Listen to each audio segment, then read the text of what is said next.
রক্তদান জীবনদান, রক্তের কোনো বিকল্প নেই। আর তাই তো শুক্রবার উদয়পুর গোকুলপুর শাস্ত্রীজি সংঘে অনুষ্ঠিত হয় এক রক্তদান শিবির।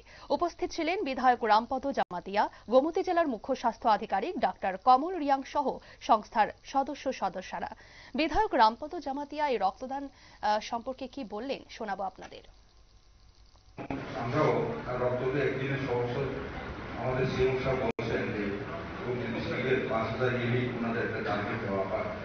এটা একদিনে করলেও হবে না, কারণ একদিনে নেওয়াও যাবে না, রিজার্ভ করে রাখাও যাবে না।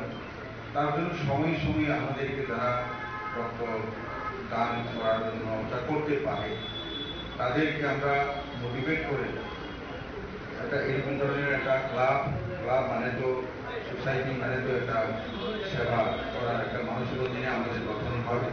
এবং ক্লাবের যারা সদস্যরা আছেন তাদেরকে আমি আহ্বান রাখবো, আপনারা মাঝে মধ্যে মাসে একবার না হইলেও কমসে কম 2 মাসে একবার আপনার এই লোকে অনুষ্ঠান যদি করা হয়, এই শিবির যদি করা হয়, এটা সবচেয়ে ভালো হবে।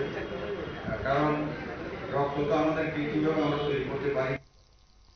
আপনারা শুনলেন বিধায়কের বক্তব্য। তিনি বললেন যে বিজ্ঞানীরা রক্তের কোনো বিকল্প তৈরি করতে পারেনি আজও, তাই রক্তের জন্য কোনো মানুষকে যাতে মারা যেতে না হয় তাই মানব জাতিকে এগিয়ে আসার আহ্বান জানান তিনি। এবং আজকে যারা রক্তদান এই শিবিরে উপস্থিত থেকে রক্তদান করেছেন তাদেরকে ধন্যবাদ জানিয়েছেন তিনি। আগামী দিনে এই রকম আরও রক্তদান শিবির করার জন্য শাস্ত্রীজি সংঘ উদ্যোগ নিয়ে মানুষের পাশে থাকার জন্য প্রতিশ্রুতি দিয়েছেন।